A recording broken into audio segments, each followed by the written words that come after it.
learners. Our session together today is about assessment for learning. As we all know, in any teaching learning process, the most important thing is the learning, and as a teacher, for you to know how much learning has taken place out of the teaching process that we adopted.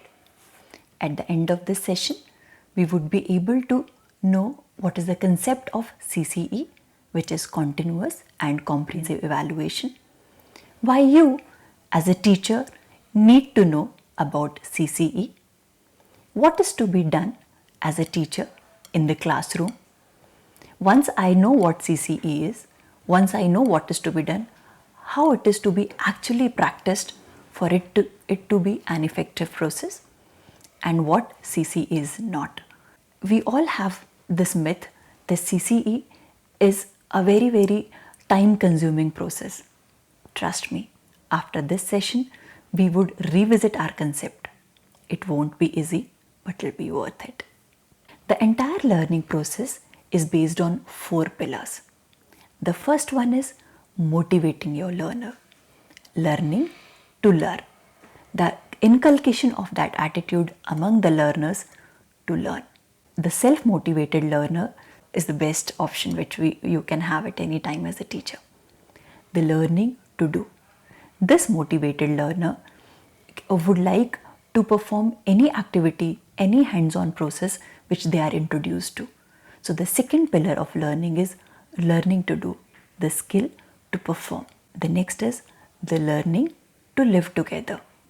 A very bright student who's able to do everything, but that lack of tolerance, the lack of interpersonal skills is something which would not take them very far in their careers. So as a teacher, we also need to inculcate and foster the learning to live together, the respect for the differences among themselves, and the learning to be. Each learner is special.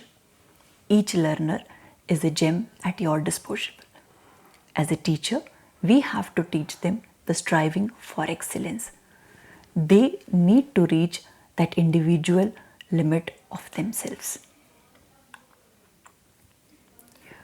Over years of the educational process, there have taken various paradigm shifts in schooling. Long back, the schooling system was traditional, which was woven around the teacher. The memory-based system was there. The whole process was centralized at the teacher. And the purpose of the teaching was sorting and ranking. You teach, at the end of the session, take a test. Basis on the performance of the test, sort them as the winners or the losers, and they're being ranked.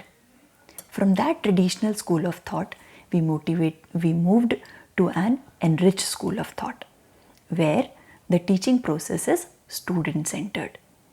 The collaborative and the creative thinking has taken over the memory-based learning. And now, what we are looking forward to is the empowering school of thought, experience-centered. Give them that platform to explore. Give them that opportunity to find out the options, what works best for them. The interactive and experimental school of thought. So from traditional to enriching to empowering is the journey we have moved as paradigm shifts in the schooling process. Before we start with the session about assessment, evaluation, how to do it, how you will be benefited from this process as a teacher, how learner will be benefited, just sit with yourself, take 1 minute and just jot down how important is assessment for a teacher. For you, how crucial it is to know that where your student stands after few weeks or 1 month of teaching. Do you need to go back and revisit your teaching process, or you can just go on with it? Do you need to adapt it according to the differences in the classroom or not? So just sit with yourself, take this 1 minute and jot down that how important for you as a teacher is the assessment of the class. Assessment and evaluation are two terms which have been used interchangeably. They are not synonyms to each other. The purpose of assessment is to increase the quality. You have been given a raw material, and sky is the limit where you can go. So the sole purpose of assessment is to increase the quality of this product which is given to you as a teacher. On the other hand, the evaluation is to judge the quality. That at the end of the session, once you are done with a transaction of the curriculum, you want to know whether he is a winner or a loser, where that child stands. Are we satisfied with that? Let's move on. From this assessment process, as we discussed, the purpose of assessment is to improve the quality, and the purpose of evaluation is to judge the quality. So then who is benefited with this process? For assessment, the SSC, the person whose performance is assessed, is benefited. How? The teacher came to the class. It's a new lot of students. He or she transacted the content. After 2 weeks, a first level of assessment is being done. And then we come to know that the teaching methodology which was being adopted, the majority of the class has not understood the concept. The students are still there where we started with. We come back, remodify the teaching methodology, and then retransact. So it's always the person whose assessment is being done is at the upper hand. That is the process of a teaching learning process. On the other hand, in the evaluation process, it's the external stakeholders or the decision makers who are being benefited. At the end of the term, there is a marks list goes. So many students are above 90, 80, 70, the usual criteria. And the ones on that, we brand them and mark them. That is definitely not what we are here for. So what we look forward to is the assessment process of the teacher as well as the learner. As we just discussed the paradigm shifts in the schooling process, in parallel, the assessment process has also undergone those paradigm shifts. Long back, as we just discussed, we started with assessment of learning. The teacher goes on teaching with the traditional concept of teaching. At the end of the term, a test is being taken. The attempts are made to describe and quantify what has been learnt, what has not been learnt. The entire process of assessment of learning is based on the teacher. The teacher designs learning, he or she collects the evidence, and then judges what has been learnt, what has not been learnt. While if we move from assessment of learning to assessment for learning, in this for, we shift the focus from the teacher to the learner, yes, of course, with a collaboration with the teacher. In assessment for learning also, the teacher guides the student. Here, the teacher designs learning, he gives the feedback to the students, but the student develops that insights that what has not been learned and how he or she needs to do about that. So in this process, the teacher modifies the teaching methodology and the learner comes to know that this is my lacuna and I need to work on that. Then we moved on to assessment as learning. Here, a metacognition is being developed on the part of the learner. We can also take assessment as learning as a diagnostic process. By diagnostic process, I mean that the students develops that understanding that what is the goal of this learning process, that after this entire unit, I need to achieve this target. Through assessment, he comes to know I have not achieved it. Is the goal was too high for me or I did not give my best? So the assessment as learning concentrates on the metacognition part on the learner. Here the peer learning or the peer feedback also contributes a lot. Then we come to assessment in learning the supreme level in any learning process, the focus shifts from the correct answer to a fertile question. That the teacher ask the right question to generate the correct answer in response. So assessment in learning is something which we aspire for in the long run. The concept of CCE, or the continuous. In the CCE, the first C is for the continuous comprehensive evaluation. In the continuous, by continuous we mean evaluation is a process rather than an event. It is not an end of the year event to be taken, but it is to be built in the entire process of teaching learning. It is built into the total teaching learning process and spread over entire span of academic session, from the day a student join that session till he or she is promoted to the next grade. By comprehensive we mean the scholastic areas, which are the subject specific areas. There is the core curriculum by what we mean, and the co-scholastic areas, which includes the life skills, the attitudes, the values, and the co-curricular activities. So by CCE we means the right amalgam of the continuity and the comprehensive nature of the assessment process. By the scholastic assessment is further divided into the formative assessment and the summative assessment. The formative assessment is flexible in time. Throughout the process of teaching learning, we carry on with the formative assessment. It is diagnostic and remedial. We take a test, we observe them in a setting, we perform a group activity, we diagnose where our group lags, where individual student lags, and we give them a remedial feedback. After that remedial feedback, we further carry on with the process of assessment. There is active involvement of students in their own learning. When the feedback is being given, the students are able to identify the areas where they are lacking, and then they work in the right direction. We also take into cognizance the motivation and self-esteem of learner, very vital things for learning. The summative assessment at the same place is end of the term. It's assessment of learning, some of what they have or they have not learned. It's a traditional way of evaluating student work. What I can say at this time is, when the formative assessment has moved on in the right direction, the summative assessment would gradually lose the charm, because throughout the process, the teacher, the student, the parents have been informed how the learning has been shaping up. Under the umbrella term of co-scholastic areas, the various domains which are being covered are the life skills.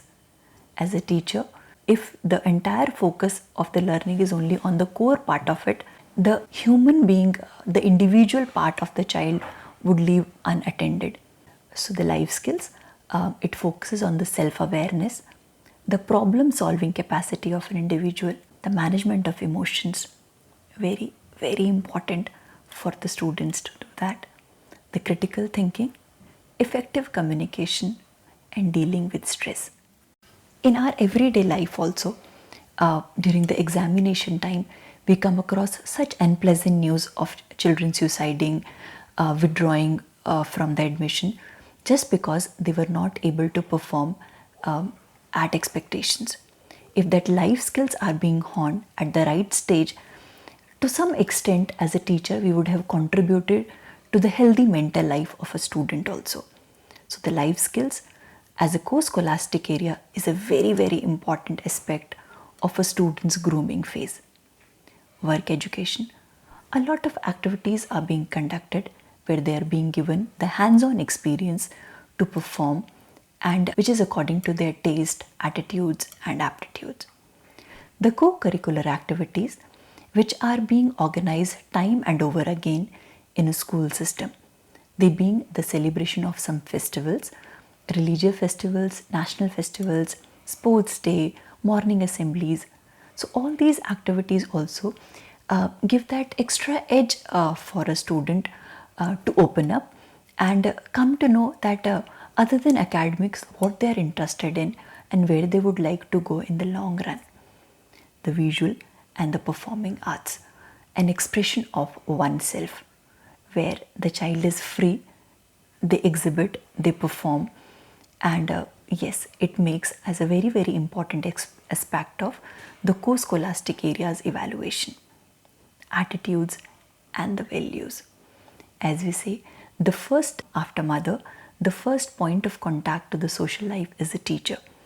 So teachers, the peers, the school program, the environment and the value system, they have a lot to contribute in the grooming of a student. So the entire evaluation process or the assessment process need to take into cognizance not only the core curriculum but also the life skills, the work education, the visual and performing arts, the attitudes and the values. To sum it up what we have discussed so far, we can say the formative evaluation or the formative assessment is when the chef tastes the soup. It is at that stage when there are still options available of modifying the taste, of garnishing the product and serving the best. The same role is being played by the formative assessment, which is being conducted by the teacher throughout the process, because your soup has still not been served. It's still in your hand. You can still modify the taste, you can still garnish the product. At the same time, the summative assessment has been found similar to when the guest tastes the soup. Now it is gone out of your hand. It is at the evaluation stage. There is little you can contribute at that stage at the end of the term. So as a teacher, the formative assessment is very, very crucial, very, very critical aspect of any teaching learning process. What is the need for comprehensive evaluation? The persistent questions which we come across when I know the teaching methodology which I am being adopting as a teacher is well researched, is well tried, is well practiced. Why do I need to go through that cumbersome process of comprehensive evaluation? The first is the shift is from mastering to mentoring. The teacher is not the boss of the class anymore. The teacher is a facilitator.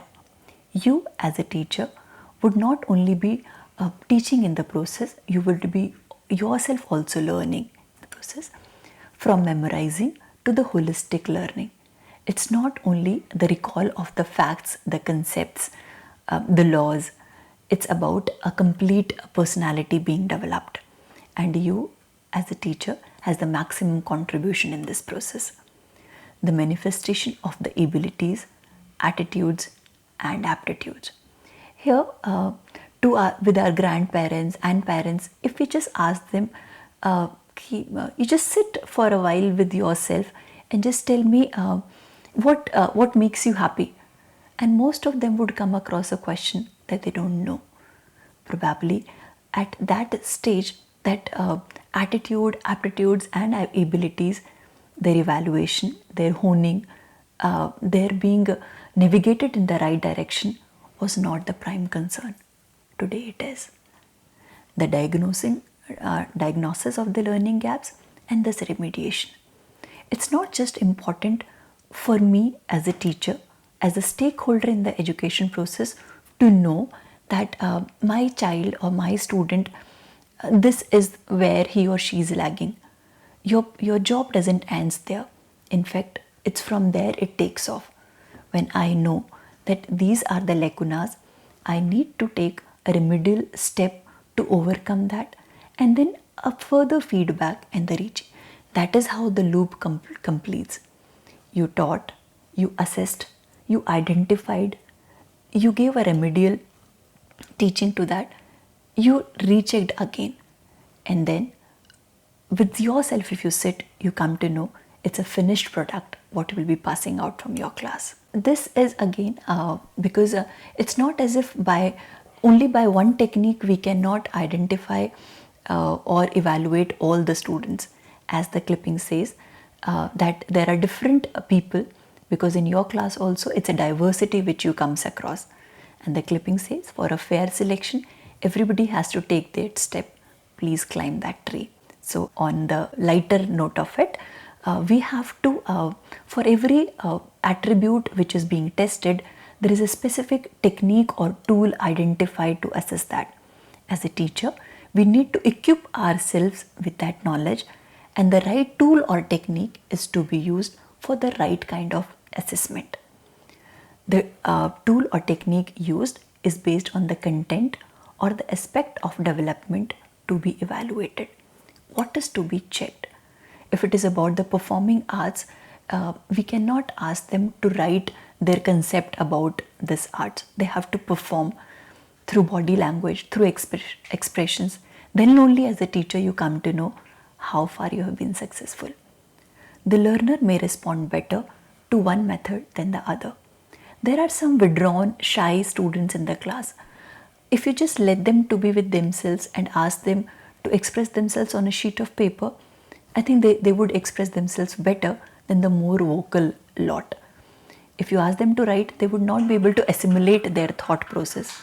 But yes, if they're being asked to perform, express, there is no limit to what they can reach. So methods contributes in their own way to teachers' understanding of the learner's learning. So it is very, very important for a teacher to be equipped with the knowledge of a variety of tools and techniques which are to be used for what is to be identified. Here is a list of tools and techniques. So as again there is a clipping that we cannot use this instrument for cracking a nut. So the same way, there are some tools which are being used are the questions, the observations, the test and inventories.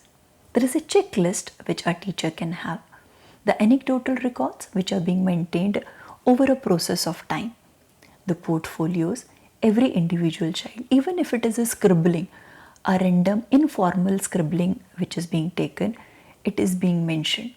Like for example, I once was taking a class on environmental studies with graduates, and in this environmental class, just to sensitize them, they were being asked to draw an informal drawing about their concept of environmental awareness, and this goes in their portfolios. Similarly, you have narrated a story, and to know whether the student have understood the story or not, instead of asking them to recall, we can ask them to draw on a sheet of paper any drawing which communicates to the teacher what was the story all about. So this goes into their portfolios. The document analysis, their health records is one of them. Some of the portfolios can be transferred to the next class teacher, and they have some beforehand information when they start off with the class. At the same way, there is various techniques being used, examination, the assignments which are being given, the quiz which is being conducted in the class, the projects which are being asked for them. These projects may be where they have to reflect them, their observations, their aspirations, and their concept of any topic which is being given to them. The group discussions, where we not only come to know the knowledge pool of the group, we also come to know how much scope they have for the individual differences, as we said, how much opportunity they give to their fellows to express their point of views, how much accommodative they are to the difference of thoughts and the opinions. The club activities, the leadership, initiative, participation, organization are some of the attributes which are being observed and thus assessed through club activities. The experiments and the research methodology. So I am not saying that all these are to be used by a set of students or by every teacher, but yes, we have to pick and choose that a basket of tools and techniques for the right assessment to take place. Now this is a handout sort of that how that academic performance record is to be maintained. The entire term the entire session is being divided into two terms. The first term, broadly, it is according to the CBSE guidelines, is in from April to September, which constitutes also the first semester. and the second semester is from October till March. So it is the formative assessment, the first cycle for 10%, then 10%, 30% cumulates to 50%. The similarly for the term 2. But the formative assessment is the woven part of it. It can be an informal evaluation, a formal evaluation, and the observation which counts to it. The summative assessment is the year-end assessment. Essay 1, which was being conducted at the end of term 1, contributes 30%, Essay 2 30%, 60%, and formative 40%. And these marks, depending upon the CBSE guidelines, are being converted into the grades. Some of the how do we calculate grades in the co-scholastic areas? There are certain descriptors, like if we want to is aware of his or her physical and the social and emotional self, you score out of 5, and on your observations we give them the record, whether they are self-respecting or not, aware of his or her strengths and weaknesses, adopts optimistic approach, has the confidence to face challenges, and we maintain these records. The landmarks in human behavior assessment is overt behavior, evidence of behavior, the trends in a behavior. There are mood swings, every individual has that, so do the children. In cognizance of these trends in behavior, we grade them. Triangulation is collecting and interpreting of evidence by multiple assessors. It's not the job of the class teacher only to maintain that. He or she can always check and cross-check the same observations by the other people who are coming in contact with the same lot in the same situations. It's one of the case studies which is there, the teacher reflective report which he or she maintains for the class. Now what CCE is not. CCE, as it stands for continuous and comprehensive evaluation, it is definitely not the continuity in the test. The frequent formal test certainly not is the continuous part of the evaluation. The evaluation and assessment, as we discussed, they are not synonyms. They are meant for different stakeholders with a different purpose. To record each child's progress daily is not practically feasible. So, the genuinely useful info for her to enhance teaching learning process is what goes to the teacher's diary and thus is to be reflected in the students' portfolios.